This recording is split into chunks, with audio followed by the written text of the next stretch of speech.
লেখক নারায়ণ গঙ্গোপাধ্যায়, ইঁদু মিয়ার মুরগা।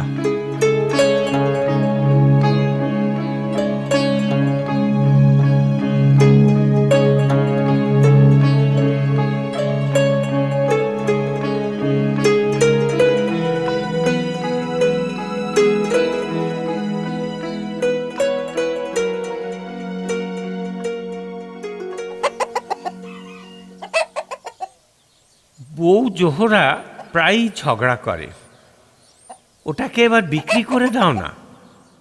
দিব্যি তেল চুকচুকে হয়েছে, গোস্ত হয়েছে অনেক, এখন বেচলে কেননা 4 টাকাও দাম পাওয়া যাবে ওর। কিন্তু ইদু মিয়া কিছুতেই রাজি হয় না, বলে এখন থাক। থাক কেন থাকবে?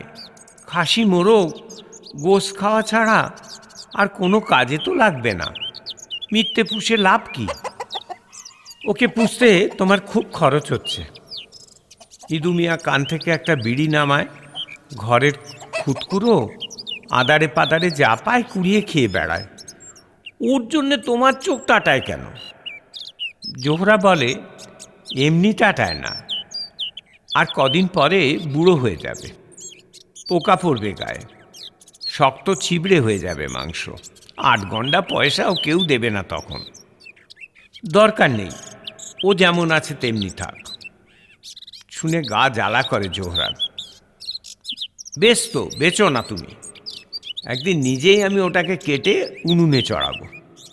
বিড়িটা ধরাতে ধরাতে শান্ত কঠিন গলায় ইদু মিয়া বলে, তাহলে সেদিনই আমি পাড়াপড়শি জড়ো করব, সমস্ত লোক। তারপর সকলের সামনে চেঁচিয়ে 3 বার বলবো, তালাক তালাক তালাক। এত বড় কথা তুমি বলতে পারলে আমাকে? আমার চাইতে ওই খাসি মোরগটাই বড় হলো তোমার কাছে? জোহরার চোখে জল আসে। বেশ তাই হোক, আমাকে তুমি তালাকই দাও। জোহরার চোখের জল অনেকবারই অনেক অঘটন ঘটিয়েছে ইদু মিয়ার জীবনে। ডাইনে চলতে গিয়ে অনেকবার বাঁয়ে ঘুরেছে, যাদের সঙ্গে দাঙ্গা করতে চেয়েছিল আপোষ করে নিতে হয়েছে তাদের সঙ্গে। কিন্তু এই একটিমাত্র ক্ষেত্রে ইদু মিয়া কিছুতেই বশ মানতে রাজি নয়। কি যে টান পড়েছে ওই খাসি মোরগটার ওপরে, নিজেও খাবে না, কাউকে বিক্রিও করবে না। খরিদ্দার এসে হয়তো বলে, কাল দাওয়াত আছে, তোমার খাসি মোরগটা হলে বেশ কুলিয়ে যায়। খাসি মোরগটা না হলেও তোমার কুলিয়ে যাবে মিয়া, আরও 10টা তো রয়েছে, যেটা খুশি বেছে নাও না। ওটা আমি বেচবো না। বেচবে না? কেন বেচবে না? 3 টাকা দিচ্ছি। 10 টাকাতেও বেচবো না। হঠাৎ এত দরদ কেন? ধর্ম বেটা নাকি তোমার? আমার যাই হোক, তোমার কি?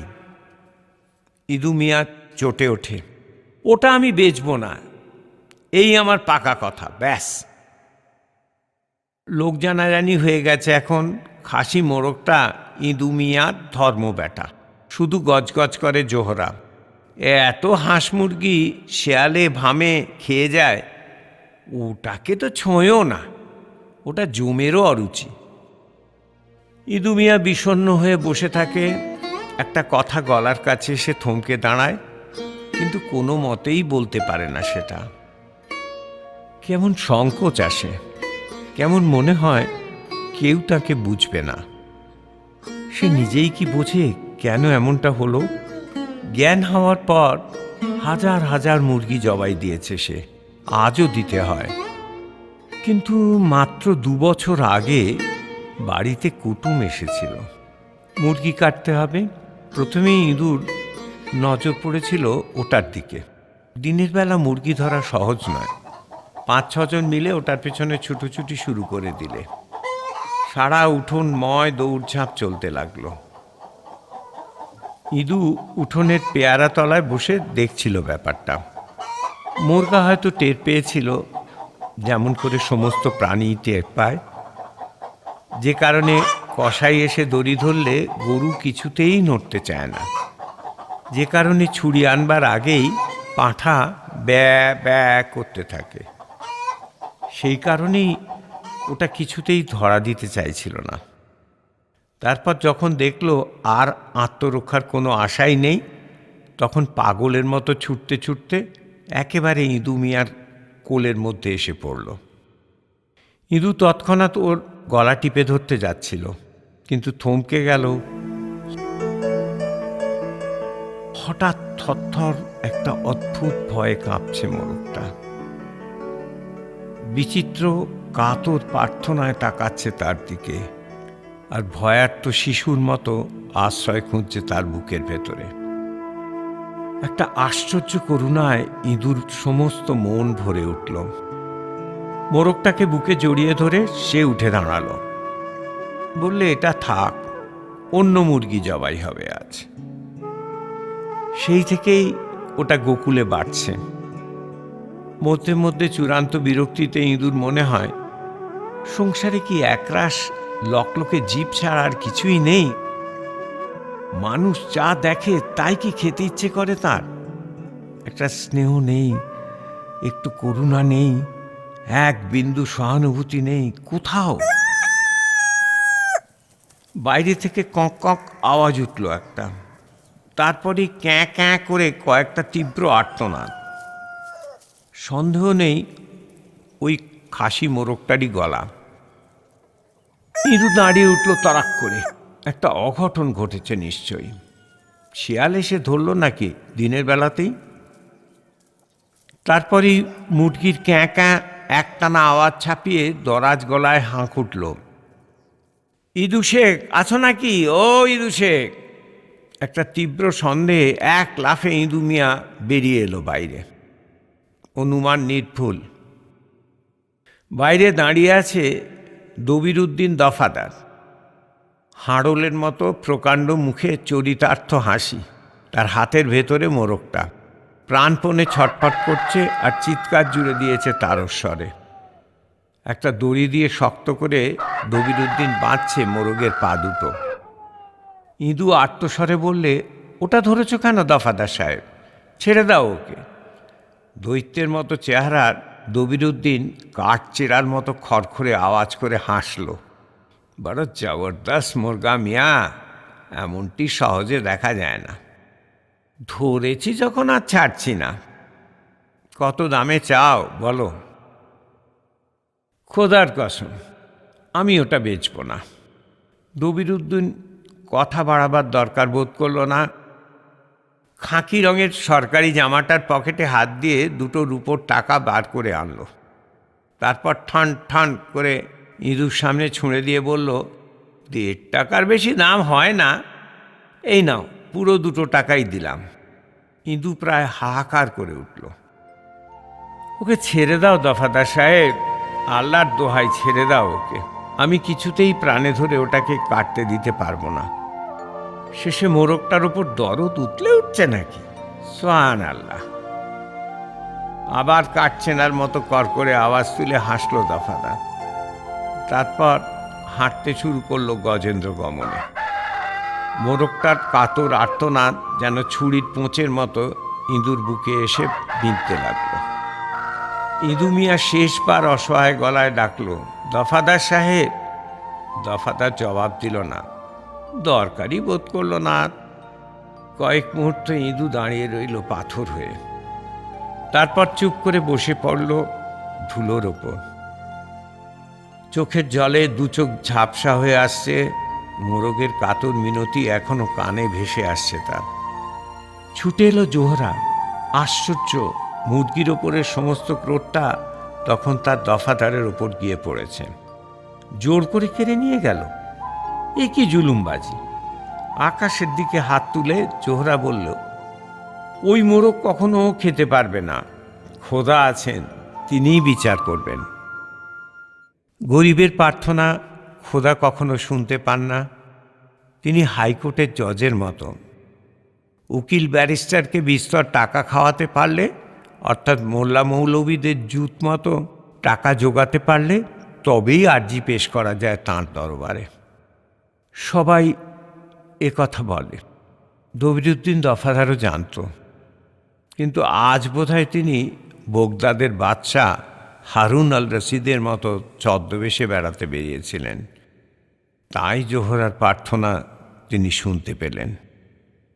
মোরগটা সত্যি দবিরুদ্দিনের ভোগে লাগলো না। খানিক হাঁটতেই দেখা গেল দীন মোহাম্মদ দারোগার সঙ্গে একটা সাইকেলে করে থানার দিকে ফিরছিলেন। অভ্যাস মতো দাঁড়িয়ে পড়ল দফাদার, সজোরে সেলাম করল একটা। দারোগা পাশ কাটিয়ে বেরিয়ে যাচ্ছিলেন। ঝাঁ করে নেমে পড়লেন হঠাৎ। তার চোখ মোরগের দিকে গিয়ে পড়েছে। খাসা মোরগটা তো দফাদার, কিনলে নাকি? মুহূর্তে দফাদারের বুক শুকিয়ে গেল। জি হুজুর, কিনলাম বই কি, বিনে পয়সায় আমাদের আর কে দিচ্ছে এসব? বড় ভালো চিজ, আজকাল এমন আর দেখাই যায় না। দারোগা ঠোঁট চাটলেন।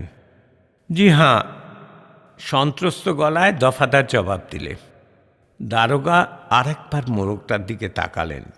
তাকিয়ে দেখলেন মোটা মোটা পা দুটোর দিকে। সঙ্গে সঙ্গে ওটা হাঁড়ি কাবাবে পরিণত হয়ে গেল। রসুন, ঘি আর মশলা জর্জরিত বাদামি রঙের হাঁড়ি কাবাবটি যেন একেবারে দারোগার নাকের সামনেই দুলতে লাগলো। আর ওই সঙ্গে যদি পোলাও হয়, এরপরে আর চক্ষু লজ্জার আবরণ রাখলেন না দারোগা। দাও হে দফাদার, ওটা আমার সাইকেলেই বেঁধে দাও। দবিরুদ্দিন মুখ কালো করে বললে, কিন্তু হুজুর। দারোগা সংক্ষেপে বললেন, ঠিক আছে, তুমি আরেকটা কিনে নিও। কত দিতে হবে দাম? ক্রোধে হতাশায় দবিরুদ্দিনের চোখ ধকধক করে উঠল। মুখের গ্রাস যখন কেড়েই খাবেই, তখন কিসের এত খাতির? দবিরুদ্দিন শুকনো গলায় বললে, 3 টাকা দেবেন হুজুর। 3 টাকা? চোখ কুঁচকে কিছুক্ষণ তাকিয়ে রইলেন দারোগা। 3টে টাকার জন্যে আশ্চর্য হয়ে গেছেন দবিরুদ্দিনের দুঃসাহস দেখে। 20 বছরের চাকরি জীবনে এ অভিজ্ঞতা তার প্রথম। তাঁরই দফাদার একটা মুরগির দাম দাবি করে তার কাছ থেকে। পকেট থেকে 3টি টাকা বের করে দারোগা ছড়িয়ে দিলেন রাস্তার ওপর। দবিরুদ্দিন ইদু মিয়া নয়, সঙ্গে সঙ্গে টাকা 3টে কুড়িয়ে নিল সে। দারোগা মনে মনে বললেন, আচ্ছা থাকো, এই 3 টাকার শোধ আমি তুলে নেব। সাইকেলে মোরগাটা ঝুলিয়ে দারোগা চললেন। সেই অবস্থাতেই একবার টিপে দেখলেন মোরগটাকে, একেবারে শীষের মতো ঠাসা। মোরগ আবার ক্যাঁক ক্যাঁক শব্দে আর্তনাদ তুলল। দারোগার কানে শব্দটা যেন মধু বর্ষণ করতে লাগলো। না, ঠকা হয়নি 3 টাকায়। অত্যন্ত উৎসাহের সঙ্গে প্যাডেল করে চললেন দারোগা। বড় বিবি খানদানি ঘরের মেয়ে। ওদের কোনো পূর্বপুরুষ নাকি মেটেবুরুজে নবাব ওয়াজেদ আলীর খাস বাবুর্চি ছিল। সেই পূর্বপুরুষের গুণপনা বড় বিবির মধ্যে এসেও বর্তেছে। চমৎকার রান্নার হাত বড় বিবির, খেতেও হয় না। সে রান্নার খুশবুতেই মেজাজ খোশ হয়ে যায়। যেন অদৃশ্য সুতোয় বাঁধা হাঁড়ি কাবাবটা নাকের সামনে দুলছে এখনো। দারোগা গুনগুন করে মাহব্বাতে দিল ছবির একখানা গান গাইতে শুরু করে দিলেন। কিন্তু থানার কম্পাউন্ডে ঢুকেই চক্ষু স্থির। বারান্দায় একখানা চেয়ার টেনে বসে আছেন ইন্সপেক্টর ইমতিয়াজ চৌধুরী। জমাদার জামান মিয়া পাশে কুঁজো হয়ে দাঁড়িয়ে আছে, আর ইন্সপেক্টরের আর্দালি আব্দুল প্রায় কাঁদিখানেক ডাব নিয়ে কাটতে বসেছে। দারোগা দীন মোহাম্মদ টেরা হয়ে গেলেন। ইন্সপেক্টর ইমতিয়াজ চৌধুরী অত্যন্ত প্যাঁচালো লোক। মহকুমার একটি দারোগাও তার জ্বালায় স্বস্তিতে থাকতে পারে না। তার উপর দীন মোহাম্মদকে তিনি মোটেই নেক নজরে দেখেন না। ছিদ্র খুঁজে বেড়াচ্ছেন রাত দিন। বারান্দায় সাইকেলটা হেলিয়ে রেখে শশব্যস্ত দারোগা ওপরে উঠে এলেন। আদাব স্যার, কতক্ষণ এসেছেন? ইন্সপেক্টর তখন কুঁজোর মতো প্রকাণ্ড একটা ডাব ধরেছেন মুখের কাছে। গলার ভেতর থেকে আওয়াজ উঠছে গপ গপ করে। ডাবটা নিঃশেষ করে ইন্সপেক্টর সেটাকে ছুঁড়ে ফেলে দিলেন। মুখ মুছলেন রুমালে, একটা ঢেঁকুর তুললেন, তারপর গোটা কয়েক নিঃশ্বাস ফেললেন বড় বড়। নাক থেকে কোঁত কোঁত করে কেমন যেন শব্দ বেরিয়ে এলো খানিকটা। ইন্সপেক্টর বললেন, এই কিছুক্ষণ হলো এসেছি। সাপুইহাটির ডাকাতি কেসটা নিয়ে একটু দরকারি আলোচনা আছে আপনার সঙ্গে। তাছাড়া ইন্সপেকশনও করব। মনে মনে একটা অশ্রাব্য গালাগালি উচ্চারণ করলেন দারোগা। ইন্সপেক্টর বললেন, আমার সময় বেশিক্ষণ নেই, জিপ নিয়ে এসেছি, একটু পরেই আমি সদরে ফিরে যাব। অন্য জায়গায় গিয়েছিলাম, ভাবলাম আপনার এখানেও একটু ঘুরে যাই। কৃতার্থ ভঙ্গিতে দীন মোহাম্মদ বললেন, বেশ করেছেন স্যার, ভালোই করেছেন। তাহলে আমার এখানে খানাপিনার একটু বন্দোবস্ত করি। মনে মনে বললেন, তুমি না সরে গেলে পর্যন্ত মোরগটা আমি জবাই করছি না। তোমার খাওয়া তো আমি জানি, আমাদের জন্যে হাড় কখনও পড়ে থাকবে না, তাহলে চিবিয়ে তাও তুমি ছিবড়ে করে দেবে। ইন্সপেক্টর বললেন, না না, আমি খেয়েই এসেছি, আমার জন্যে ভাববেন না।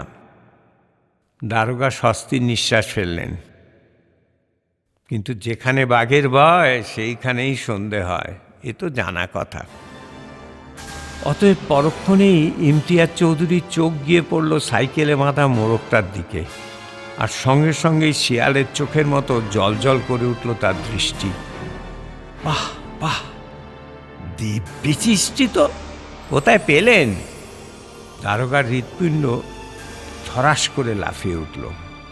বিরস মনে বললেন, কিসের কথা বলছেন স্যার?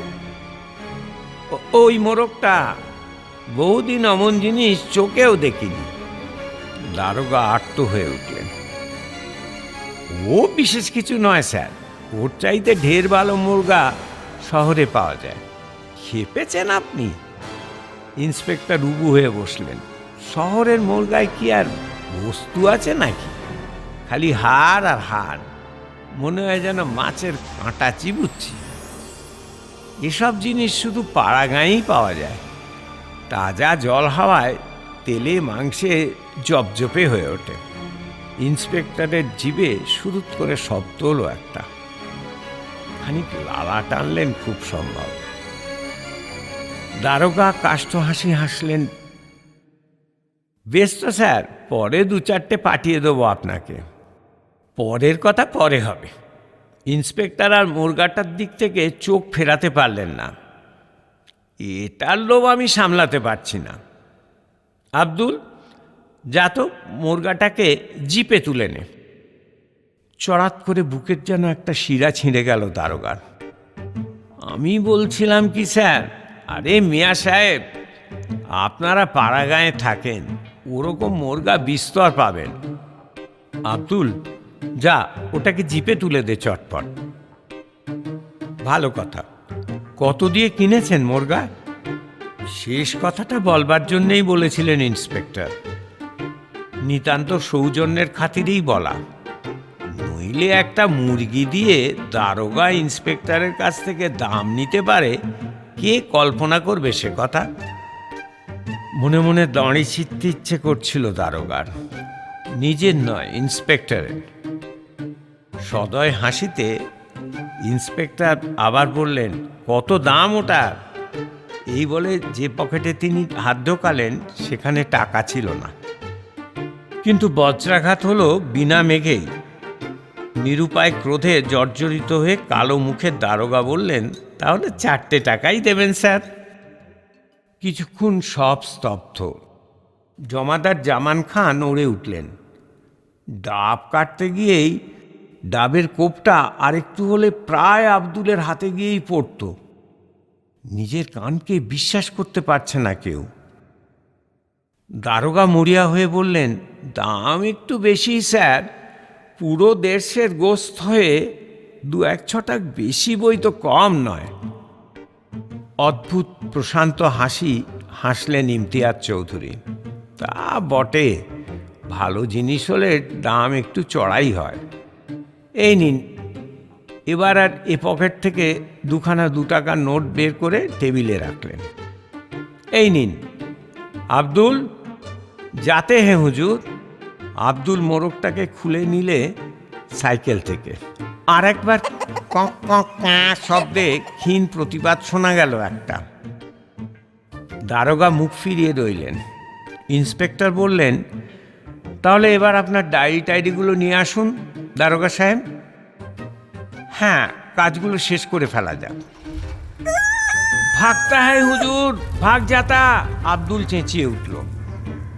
কিন্তু চেঁচিয়ে উঠেও রাখা গেল না। আব্দুলের প্রসারিত হাতে গোটা কয়েক আঁচড় দিয়ে পাখা ঝাপটে চলন্ত জিপ থেকে বাইরে উড়ে পড়ল মোড়কটা। দবিরুদ্দিন আলগা ফাঁস কখন খুলে গিয়েছিল কে জানে। থামা, গাড়ি থামা, ইমতিয়াজ চৌধুরী চেঁচিয়ে উঠলেন। গাড়ি ঘ্যাঁস করে থেমে গেল। ছড়াত ছড়াত করে একরাশ কাদা ছিটকেও চারিদিকে। মোড়ক তখন ঊর্ধ্বশ্বাসে ক্যাঁক ক্যাঁক করে একটা কচু বনের দিকে ছুটছে। পাকড়ো পাকড়ো বলে উত্তেজনায় ইন্সপেক্টর নিজেই লাফিয়ে পড়লেন নিচে। কিন্তু পায়ের নিচে এঁটেল মাটির কাদা। লাফিয়ে নামবার সঙ্গে সঙ্গেই সারাক করে হাত তিনেক পিছলে গেলেন ইন্সপেক্টর। তারপর নাচের ভঙ্গিতে বোঁ করে এক পাক খেলেন। তার উপরে একখানা মোক্ষম আচার একেবারে সোজা চলে গেলেন লাটা বনের ভেতরে। আব্দুল আর ড্রাইভার ছুটেছিল মোড়কের পেছনে। দৌড়ে ফিরে এলো তো ইন্সপেক্টর তখন আর উঠতে পারছেন না। একটা হাঁটুতে বোধহয় ফ্র্যাকচার হয়ে গেছে। লাটা বনের কাঁটায় গাল কপাল ক্ষত বিক্ষত। ইন্সপেক্টরকে যখন জিপে তোলা হলো তখন আর পলাতক মোড়কটাকে বের করবার কোনো সম্ভাবনা ছিল না। খোঁজ খবর করার মতো মনের অবস্থাও ছিল না কারো। সন্ধ্যা নামছিল আস্তে আস্তে। ঘরের দাওয়ায় চুপ করে বসেছিল ইদু মিয়া। মোড়কের শোক এখনো তার বুকে পুত্র শোকের কাঁটার মতো বিঁধছে। হঠাৎ যেন শূন্য থেকে শোনা গেল কড় কড় কড়। ইদু মিয়া চমকে উঠল। সেই ডাক, ভুল শুনছে না তো? নাকি মোড়কটার প্রেতাত্মা মায়ার টানে শূন্য থেকে জানান দিয়ে গেল? আবার সেই ডাক,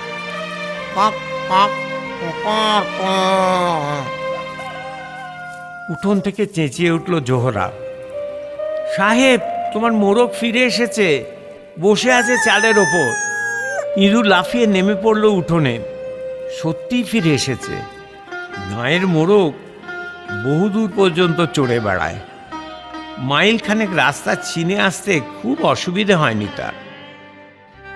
চালের ওপর বসে তৃতীয়বার মোড়ক জয়ধ্বনি করল। তারপর ঝটপট করে উড়ে পড়ল উঠোনে। বিজয়ী সম্রাটের মতো মন্থর গতিতে এগিয়ে চলল নিজের খোঁয়ারের দিকে।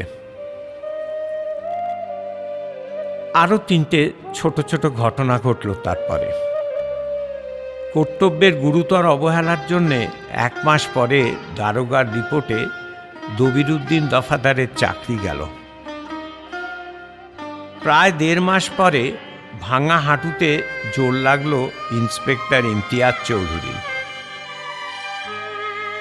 আরও 3 মাস পর সাপুইহাটির ডাকাতির ব্যাপারে ঘুষ নেওয়ার অভিযোগের সাসপেন্ড হয়ে গেলেন দারোগা দিন মোহাম্মদ।